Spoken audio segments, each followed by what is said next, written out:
Abençoados e abençoadas, graça e paz. Hoje é domingo, 13 horas e 30 minutos. Eu estou aqui para gravar mais uma pérola da graça de Deus. Quero pedir aí desculpa aos meus ouvintes, aos seguidores do meu canal que aguardavam, ontem à noite, pois essa semana era a semana de terça, quinta, sábado e a próxima segunda, quarta, sexta e domingo. Mas eu recebi uma visita de um amigo meu de mais de 50 anos, que a gente se conhece. Ele mora numa cidade afastada daqui, da onde eu moro, cerca de 3, 4 horas. E ele, depois de alguns anos sem nos vermos, ele veio nos visitar. E ficou aqui comigo de sexta até hoje, domingo pela manhã. E eu fiquei impossibilitado de ontem gravar e fiquei dando atenção a ele e outros amigos nossos, que sabendo que ele estava aqui, veio nos visitar. Então, meu desculpa aí àqueles que estavam aguardando, porque as pessoas aguardam, Quem tem até acesso a mim direto no meu zap até cobra. Ontem você não gravou, tá? Mas vamos lá. Eu quero falar hoje acerca dos capítulos 2 e 3 do livro de Gênesis. Eu não vou ler nenhum versículo, mas você que já leu ou que ainda não leu, faça essa leitura de todo o capítulo 2 e todo o capítulo 3 desses livros, onde fala acerca da queda do homem. E aí você vai encontrar, principalmente no capítulo 3, a partir do versículo 1, que diz que a serpente era a mais astuta de todos os animais do campo. E essa serpente, durante anos e anos e anos, eu aprendi e também ensinei, e muitos aprenderam, e muitos também ensinaram, e hoje muitos continuam aprendendo porque permanecem lá, aprisionados, e muitos que se dizem ou se colocam na posição de mestres, de professores, eles continuam ensinando que essa serpente lá do Éden era o diabo, era a figura de Satanás. Então, quem era essa serpente que falava no Éden? O tema de hoje é: a serpente que falava no Éden não passava de uma metáfora, de uma figura de linguagem.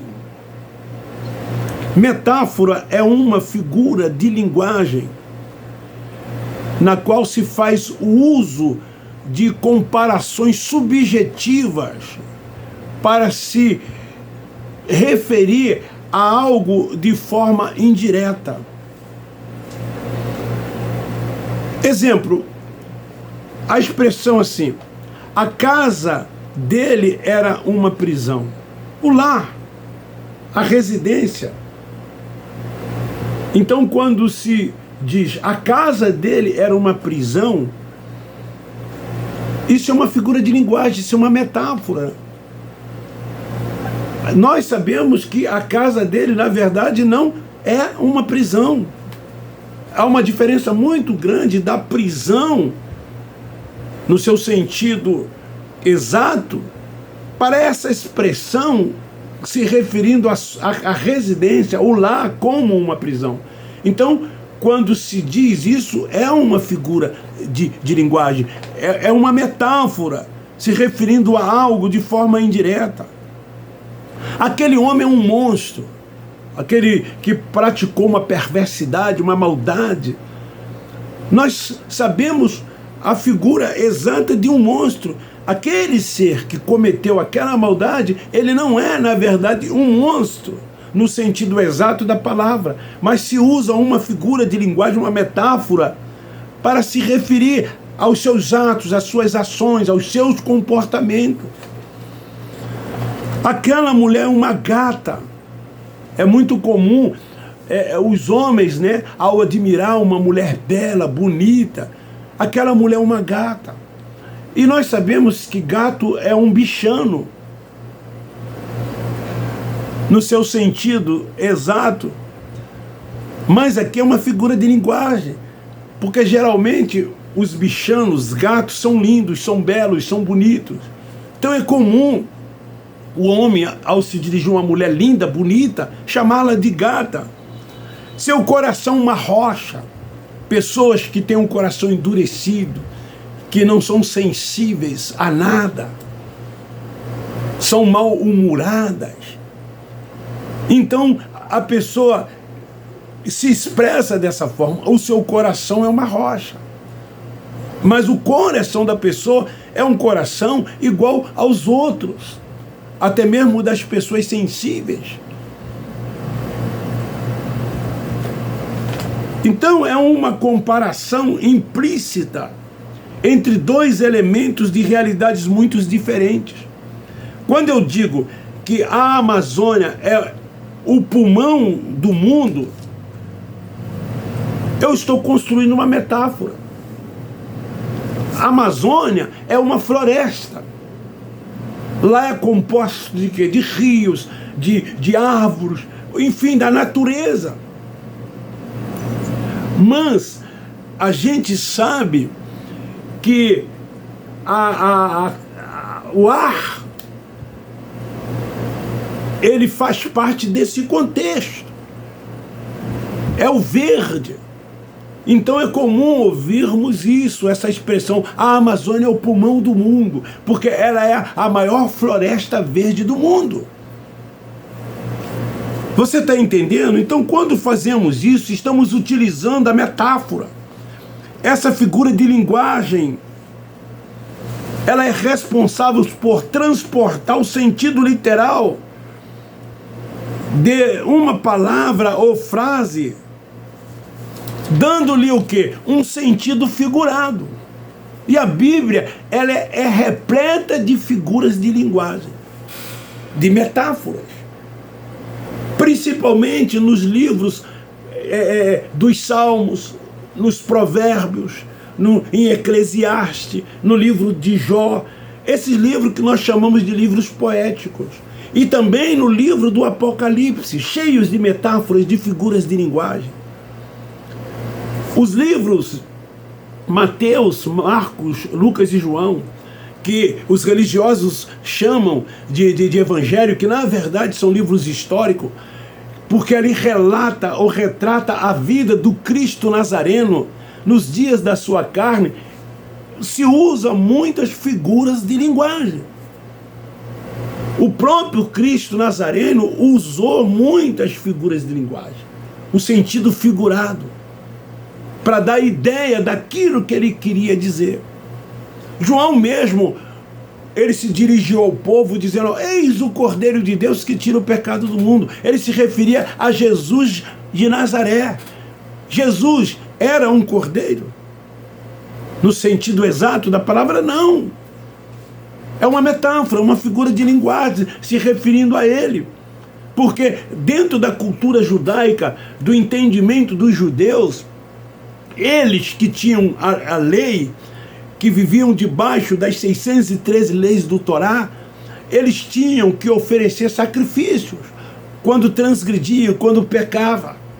E oferecia-se animais. Era comum matar cordeiro para que os pecados fossem cobertos.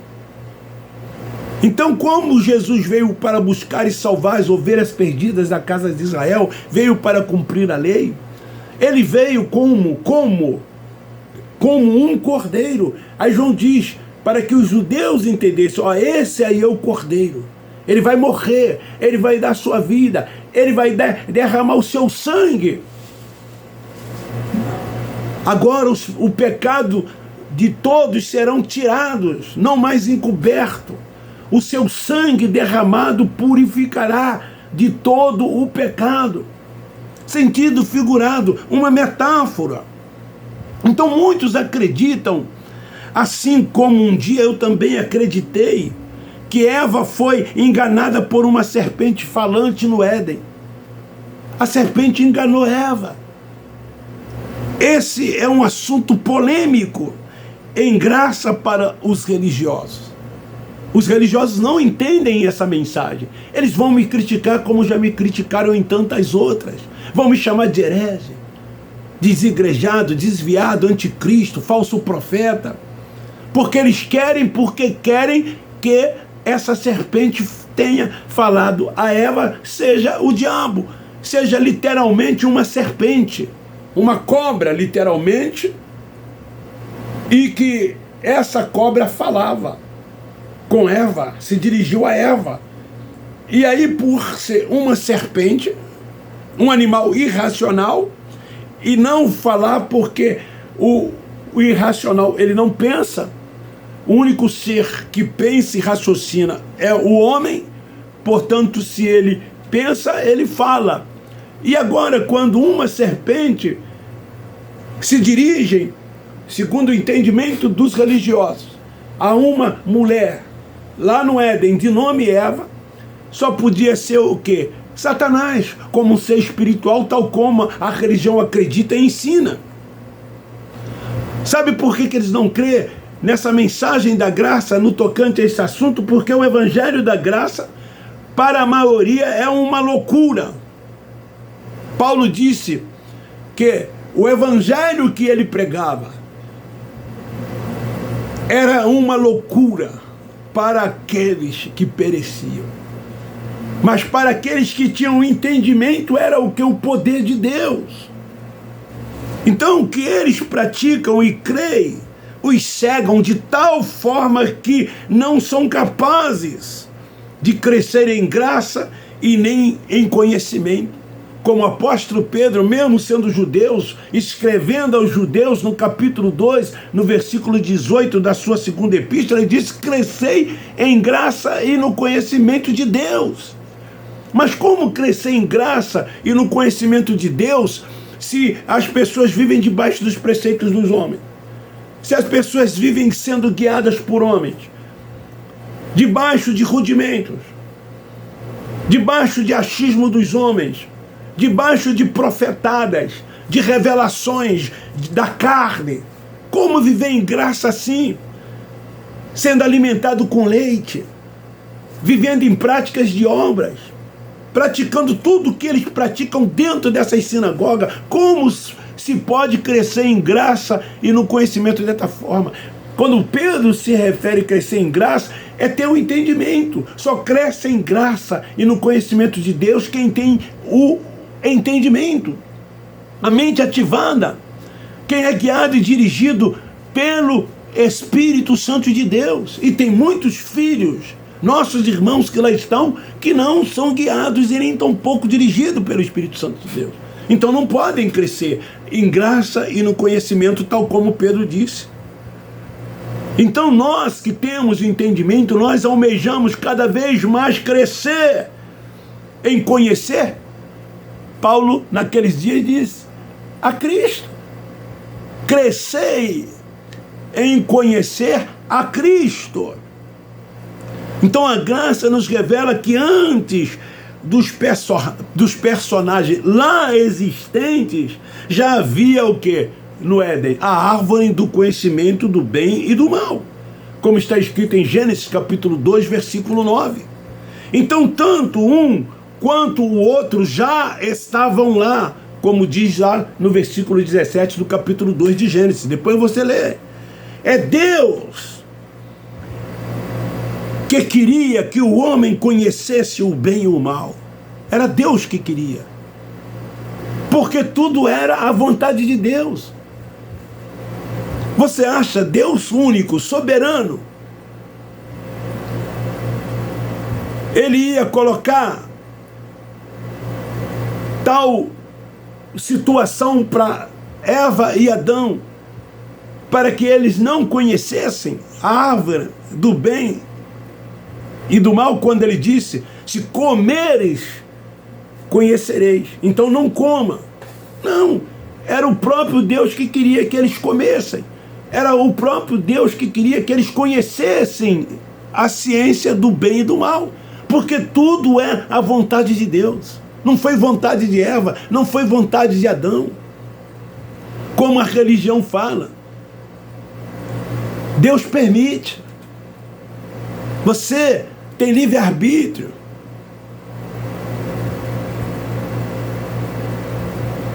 Deus é soberano. Tudo já está no script de Deus. Tudo já foi determinado por Deus.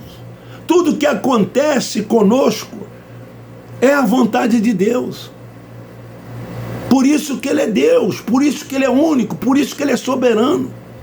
Mas a religião, ela arruma um adversário. Ela arruma um inimigo para Deus. Ela diz que Deus guerreia, que Deus peleja. O Deus que peleja e guerreia é o Deus da religião. O Deus que nós conhecemos, não, esse não peleja com quem quer que seja, ele não guerreia com quem quer que seja. Ele é único, ele é soberano, ele é Deus. Então Deus que quis que eles conhecessem. E antes de Adão, o que? Ela lá já existia, colocada por Deus. Essa árvore do bem e do conhecimento do mal já existia antes de Adão. Daí que se pergunta como é essa árvore da ciência do bem e do mal? Que fruto essa árvore da ciência do bem e do mal produz? Essa árvore era literal? Olha as perguntas que nós temos que fazer mediante os ensinos, mediante a crença dos religiosos. Há muitas conjecturas do que podia ser essa árvore. Há muitas conjecturas do que poderia ser o fruto dessa árvore. Exemplo, consciência do certo e do errado. Outros, sim, o bem e o mal estava antes da serpente. Na verdade, o soberano queria que o homem conhecesse o bem e o mal. Mas os religiosos dizem que foi o diabo, que foi Satanás como ser espiritual, que através da serpente criou todas essas coisas, criou todas essas situações, levou Eva a oferecer do fruto a Adão, e então Adão comeu desse fruto, que eles dizem que era uma maçã, tamanha a ignorância. Então, quando na verdade ela não passa de uma metáfora usada pelo autor, uns dizem que não foi Moisés que escreveu o Pentateuco. Os biblicistas dizem isso. Mas não importa se foi Moisés ou não o autor do Pentateuco. Não importa se foi Moisés ou não que construiu toda essa história. Então, o autor usou de uma figura de linguagem para os seus ouvintes da época.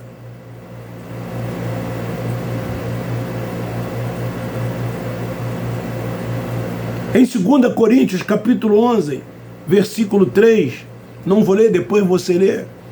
Astúcia e engano é do ser humano, gente. O homem, isso é dele. Astúcia e engano é do homem, é do ser humano. Está escrito lá, enganoso é o coração do homem mais do que todas as coisas. Mas a religião quer atribuir tudo a um ser espiritual, como Adão disse para Deus, a mulher que tu me deste, já desde o Éden, procurava-se alguém para assumir a culpa, porque isso é do ser humano, porque o ser humano olha o outro na carne, aí julga e condena, está sempre acusando, está sempre colocando a culpa em alguém, mas a culpa é do próprio homem. Astúcia e engano é do próprio homem, por causa da sua natureza, como está escrito em Gênesis 3, 14 e 15. Então, toda essa narrativa, toda essa história, ela foi contada aqui por Moisés. Toda essa história.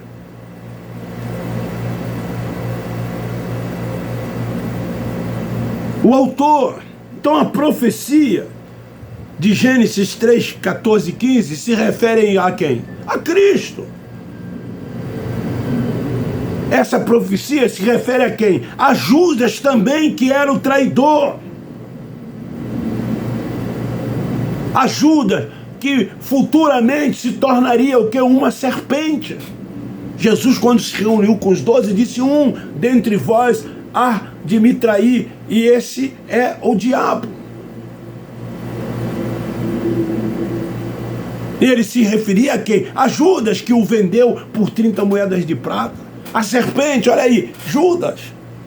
Quantas das vezes esses homens que se dizem pastores, que têm títulos, eles se comportam dentro dessa situação em que Judas se comportou? Uma serpente.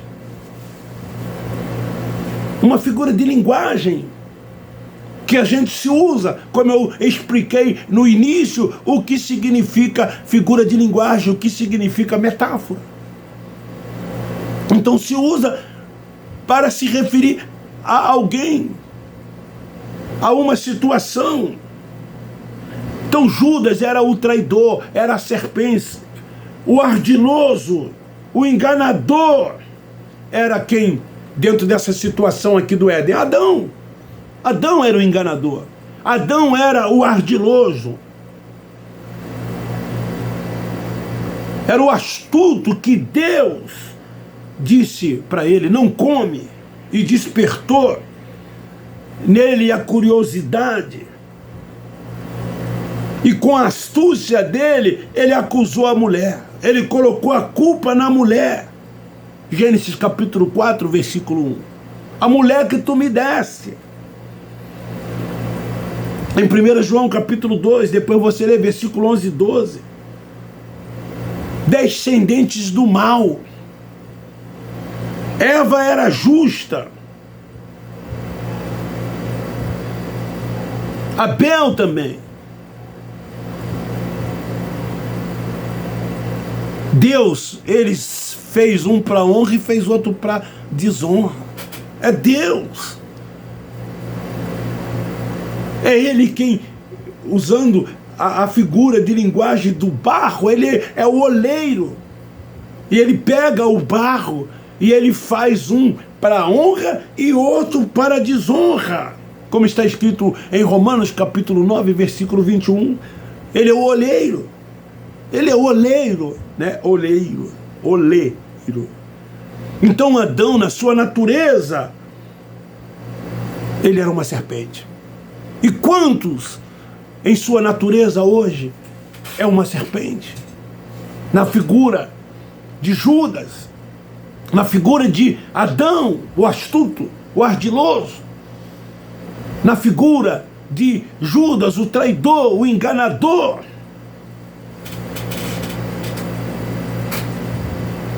Por causa de Adão, toda a humanidade foi morta por ele. Adão matou toda a humanidade.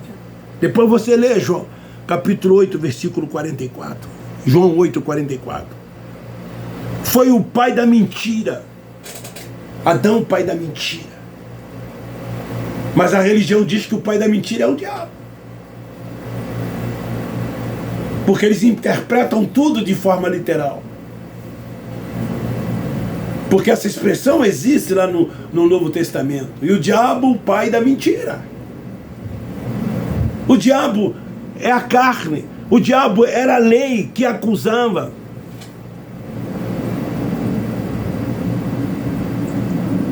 Deu para você entender isso? Não é essa figura como um ser espiritual que a religião diz que existe, que coloca ele como o pai da mentira. O pai da mentira foi quem? Adão é o pai da mentira. E muitos desses aí são pai da mentira também, porque se comportam dessa forma, enganando as pessoas, mentindo para as pessoas, em nome de Deus, em nome de uma obra de Deus, subjugando as pessoas, submetendo as pessoas aos seus caprichos, colocando as pessoas debaixo de fardos e de julgos, atando vamos dizer assim, maldições sobre as pessoas, aprisionando as pessoas dentro de um sistema religioso perverso, cruel e mau, não permitindo que os filhos de Deus vivam uma liberdade no espírito, porque eles querem estar em primazia. Eles que são os tais, eles que são os bambambãs, eles querem ter nomes, status, querem ser reverenciados e aplaudidos. Eu vou falar sempre isso. Estão indo em busca de interesses e conveniência, se enriquecendo cada vez mais, enganando as pessoas. Serpentes ardilosas, astutos, eles são, nas suas ações, nos seus comportamentos. Então esta é a palavra de hoje. Esta é a palavra de hoje que eu estou aqui trazendo acerca dessa situação que ocorreu lá no Éden. Então a serpente que falava, aspas, no Éden, não passava de uma metáfora. Tudo é história da religião. Tudo é história da religião. E vocês estão sendo enganados. Sabe, dentro do sistema religioso, as pessoas reproduzem aquilo que ouvem, aquilo que escutam, sem terem conhecimento, sem terem fundamentação alguma. Eles saem repetindo aquilo que eles ouviram, aquilo que eles aprenderam, e afirmam porque é como diz aí um homem aí da esquerda, né? Uma mentira contada muitas vezes se torna uma verdade. E o lema desse homem é contar mentira, a fim de que o povo acredite em tudo quanto ele fala. E tem muitas pessoas sendo enganadas por esse líder, que contam mentiras e mais mentiras. E essas mentiras contadas muitas vezes vão se tornando uma verdade. Infelizmente, é assim também dentro do sistema religioso. Mentiras são contadas e essas mentiras vão sendo reproduzidas e vão se tornando uma verdade. E aí as pessoas acreditam piamente naquilo, como se aquilo fosse uma verdade, e não passa de uma narrativa.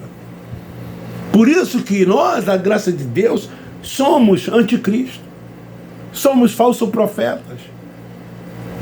Vamos, aspa, para o tal inferno criado pela religião como lago de fogo e tormento eterno. Vamos ser, sei lá se eu posso dizer, usar essa expressão, azucrinado por toda a eternidade por esse ser espiritual Satanás. Porque quem não pertence às sinagogas, quem não aceitou Jesus como Salvador, quem não se batizou nas águas como eles ensinam, e não come pão e não bebe suco, vão para o inferno como lago de fogo e tormento eterno, não vão para o céu que eles se apropriaram. O céu é dos religiosos, principalmente os evangélicos. Deus é tão somente deles. É eles quem decide quem vai para o céu e quem não vai para o céu. Vocês estão sendo enganados. Carne e sangue não herda o céu. Carne e sangue volta para a sepultura, para o lugar mais baixo da terra, e de lá nunca mais vai subir. Agora o seu espírito, meu espírito, nosso espírito volta para Deus, porque foi de lá que o nosso espírito veio. E Deus é o Pai dos espíritos. É por isso que nós nos submetemos tão somente a Ele. Esta é a palavra. Beijo no seu coração, um forte abraço. Dê um like, compartilhe, divulgue. Divulgue o Evangelho da graça de Deus. Vamos levar esta palavra para os filhos das livres que lá estão. E querendo Deus, abre o entendimento e eles passam a enxergar e viver essa liberdade que hoje nós vivemos. Nós, da graça de Deus, amamos vocês.